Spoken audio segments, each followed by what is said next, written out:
Paz do Senhor. Vamos começar a nossa última lição desse trimestre, a lição de número 13. E o nosso tema de hoje é o Filho de Deus e a vida eterna. A eterna promessa da salvação. O nosso texto áureo se encontra lá em João, no capítulo 5, versículo 26. Porque como o Pai tem a vida em si mesmo, assim deu também ao Filho ter a vida em si mesmo. Verdade aplicada, permaneçamos em Cristo, pois somente Ele tem as palavras de vida eterna. Quais são nossos objetivos nessa lição? Reconhecer que a vida eterna é mediada por Cristo, o autor da salvação, compreender que não sabemos quando Cristo virá, mas devemos estar atentos, reiterar que a vida eterna proporciona a entrada do crente na presença de Deus.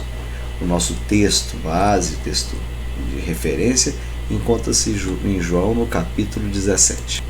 No capítulo 17 de João é a oração mais longa que Jesus faz. Alguns comentaristas chamam de oração sacerdotal. E ela tem o tom de despedida e tem um tom de extrema preocupação com a igreja. É muito bonito quando a gente lê o cuidado. Nessa oração, o cuidado que Jesus Cristo tem com a sua igreja.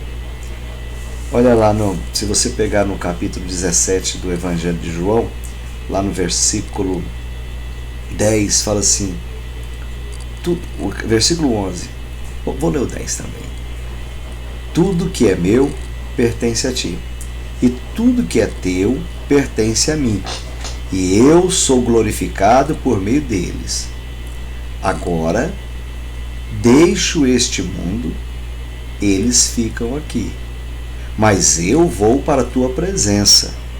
Pai Santo, tu me deste teu nome, agora protege-os com o poder do teu nome, para que eles estejam unidos, assim como nós estamos.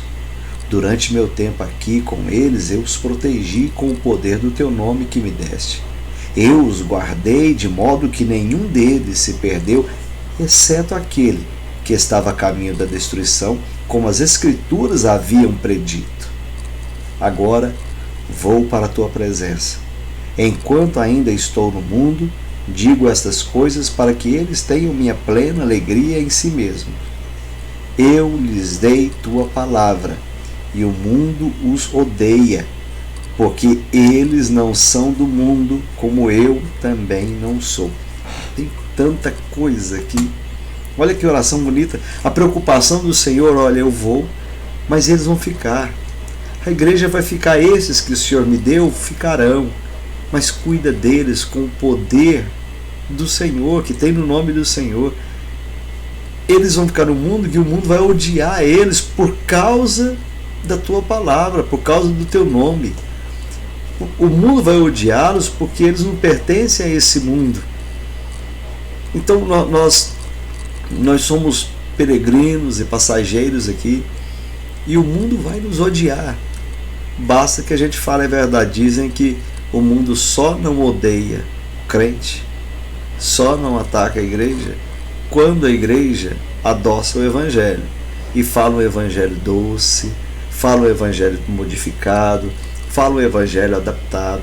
Porque se falarmos o Evangelho com o amor e a dureza que ele tem, com a bondade e a justiça que ele tem, com certeza muita gente vai ficar insatisfeita conosco. Muita gente que nos elogia agora, principalmente quando chega em períodos de pleitos eleitorais, nós somos bajulados por causa do número, por causa da união, da coesão. Mas é algo que a gente tem que tomar muito cuidado. O mundo nos odeia, o Senhor fala aqui, por causa do nome dele, porque nós temos gravado, e não adianta você tentar ir para onde quer que você queira. Onde o crente vai, ele acaba sendo conhecido. Hora ou outra ele está lá, está afastado, mas hora ou outra a luz vai brilhar. Hora ou outra a palavra vai destacar, e logo alguém vai fazer como fizeram com Pedro. Você é um deles? Você é um deles? Você é um dos que anda com ele? Você fala igual eles, você parece com eles. Então, nessa lição, nós vamos perceber que há um cuidado extremo do Senhor conosco. Mas esse cuidado não significa que nós vamos passar ilesos aqui por essa terra. Ele vai cuidar de nós, ele vai salvar a nossa alma. No entanto, as perseguições virão, os embates virão, e a única forma que nós temos de estar preparado é oração, leitura da palavra e união do povo de Deus. E se nós conseguirmos essa tríade, orar sem cessar, estudar a palavra com total dedicação e mantermos-nos unidos, aí sim, aí a igreja tem a sua identidade como igreja, tá bom? Então é esse o tema que nós vamos estar trabalhando agora nesses próximos minutos. No primeiro tópico, ele diz assim: no Filho de Deus está a vida. E o ponto de partida nosso é: o Filho de Deus nos concede vida. Aí quando a gente pensa em vida, nós temos uma vida que é essa vida que está aqui debaixo, essa vida biológica, essa vida orgânica. Nós estamos aqui debaixo do sol, temos vida. Pode ninguém no céu, ninguém sabe ao certo quanto tempo de vida terá, mas nós temos vida. Mas essa vida biológica não é essa que está sendo dita aqui. Ele nos dá vida, essa vida espiritual, essa vida que só é vivida quando nós temos de fato um relacionamento com Deus. Esse relacionamento foi quebrado lá com o primeiro Adão, mas foi restaurado aqui com o último Adão. O primeiro Adão, ele quebrou um pacto, ele quebrou uma aliança, ele quebrou uma promessa, ele desviou. Ele errou, e não adianta a gente vir com essa conversa de que o erro foi dele. Não, o erro é todo. Aquilo que está escrito de Adão é uma representação cabal, é uma representação certa do que nós somos. Nós não somos diferentes dele, todos nós pecamos e estamos fora, destituídos da graça de Deus, todos. O Senhor foi muito claro quando disse: aquele que pecar certamente morrerá. E essa morte, Adão e Eva, ao desobedecerem Deus, eles não morreram ali biologicamente, não foi. Então quando ele diz certamente morrerá, não era morte biológica, era morte espiritual. Não era morte física, era morte espiritual. Nesse momento, ele já implanta para nós, já coloca para nós um reino espiritual. E é esse reino que nós estamos falando, é para esse reino que nós estamos caminhando, é para esse reino que nós vivemos. Não é, esse aqui é um reino físico, biológico. Esse aqui é esse reino da matéria. Mas o Senhor falou: certamente, se vocês desobedecerem, se comer, morrerá. Não morreu biologicamente, morreu espiritualmente. Por quê? Porque se afastaram do Senhor. E naquele momento, um plano que já tinha sido feito muito antes da fundação do mundo, já tinha sido feito o plano, e o plano era que teria um resgatador. E por isso que falou que a semente da mulher, que é Jesus Cristo, semente da mulher, esmagará a cabeça da serpente, que é a semente da serpente.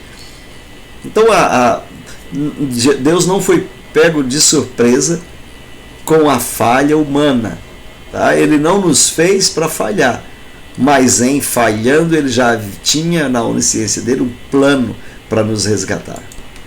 Falando assim, fica extremamente complicado, né? Pelo raciocínio lógico, a gente tentar compreender tudo isso que nós estamos falando, mas tudo isso que nós estamos falando é crido pela fé.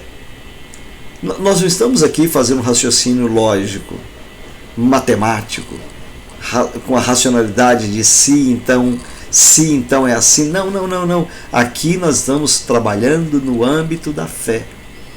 Se você vier argumentar, alguma outra pessoa que não é do círculo da nossa fé vier argumentar, falar: mas como pode ser isso? Isso é crido pela fé. Nós andamos pela fé, vivemos pela fé. Essa palavra ela é digerida por nós pela fé. Não passa pelo crivo do nosso intelecto, não é isso da ciência, de levar para o laboratório. Isso é crido pela fé. Tá? Então, o Senhor nos fez, lá em Gênesis, no capítulo 2, versículo 7, nos fez como ser vivente. Ele não fez a gente para morrer. A morte foi a consequência do nosso erro.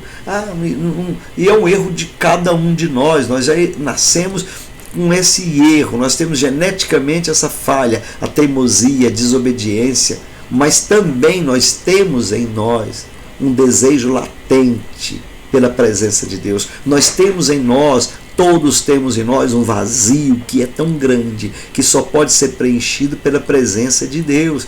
Se não é o Espírito Santo em nós, esse vazio vai provocar esse eco de sofrimento, de dor e de angústia em cada um de nós. E quando a gente fala assim, que o pecado afetou a vida física também, porque certamente morrerá, o primeiro homem passou a ter um prazo de validade, um tempo de validade, que foi transmitido geneticamente para todos nós. Então, esse tempo de validade, ele passou para nós. Aí nós vamos entender que ao expulsar o homem do paraíso e ao decretar que o ser humano passa agora a ter um tempo de validade, isso é uma bênção. Ao criar a alternativa, ao já ter pronto o plano de resgate, é a nossa bênção. Vocês já pensaram se Adão e Eva passam uma eternidade errados e afastados do Senhor? Uma eternidade longe de Deus e afastado de Deus? Isso é o inferno. Então ele criou um plano, um resgate. Aquela expulsão do paraíso foi a salvação deles. Vocês vão ter que sair agora desse lugar, porque ele não cabe vocês aqui. Deus não compactua com o pecado. No entanto, ele ama o pecador. Deus não aceita a presença do pecado. No entanto, ele busca o pecador. Deus não tolera nada do pecado, mas ele aceita, busca, perdoa, transforma o pecador. Essa é a forma de Deus agir. Nós somos resultado desse amor, nós somos fruto desse amor. Então o que nós aprendemos até aqui é que o pecado ele trouxe a morte, ele findou, né, essa relação, e ele quebrou essa nossa relação com Deus. E nós aprendemos lá em Efésios, no capítulo 4, versículo 18, que a pessoa que não nasceu de novo, ela está separada da vida de Deus, e ela está espiritualmente morta. Você lê isso em Efésios, no capítulo 2, no versículo 1. Aí nós temos praticamente parábolas, ensinos das cartas falando disso. O nosso pecado nos afastou de Deus, provocou nossa morte espiritual. E todas as mazelas que acontecem no mundo natural são consequências desse pecado. Mas nós temos um resgatador, Cristo, que foi o plano da Trindade, do Deus Pai, Filho e Espírito Santo, antes da fundação do mundo. Já nos preparou um resgatador, que é Jesus Cristo. O apóstolo Paulo, na primeira epístola a Timóteo, no capítulo 5, versículo 6, o apóstolo Paulo escreve que aquele que vive dominado pela prática pecaminosa, vivendo está morto. É um túmulo caiado. Eu estou aqui bonitinho por fora, todo podre por dentro. Então parece que está vivo, está respirando, está andando, está se alimentando, está trabalhando, está pagando imposto, está edificando, está prosperando. Parece que está vivo, mas está morto. Porque a vida eterna é a nossa união com Cristo. Sem Cristo, sem vida eterna. João nos ensina uma premissa básica. Só pode dar aquilo que tem algo para dar. Só pode ser dado vida quem tem vida. A única pessoa que tem vida em si mesmo é Cristo. E é por isso que ele nos dá a vida. Em João, no capítulo 1, no versículo 4, nós temos uma referência disso. O apóstolo João registra que no Filho de Deus que se fez carne, habitou entre nós, está a vida. Ele tem vida e dá vida. O Evangelho de João registra que os estudiosos da lei buscavam ter vida eterna por intermédio de estudo das Escrituras. Houve engano, eles acharam que estudando as Escrituras teriam vida. Você tem que conhecer não o verbo da Escritura, mas o verbo que é a palavra, o verbo vivo que se fez carne e habitou entre nós. Jesus é o verbo, Jesus é a palavra. Essa é a palavra que dá vida. Ele é a palavra.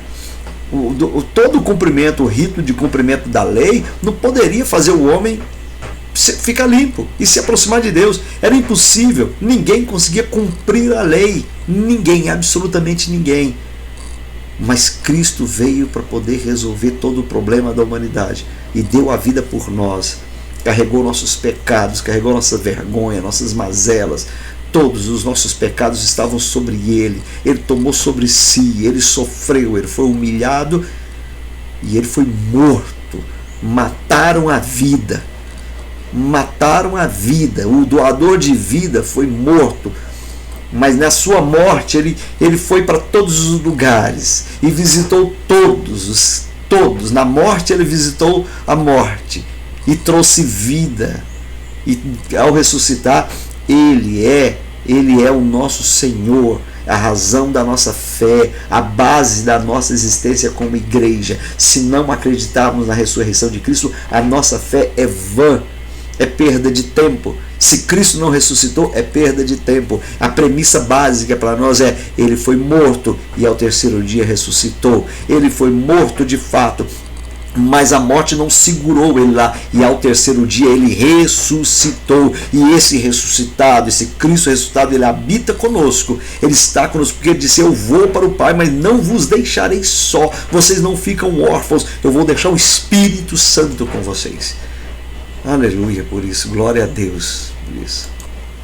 Então nós fechamos esse tópico agora com a seguinte verdade: fé é a exigência para a pessoa receber a vida eterna. João no capítulo 3, versículo 16.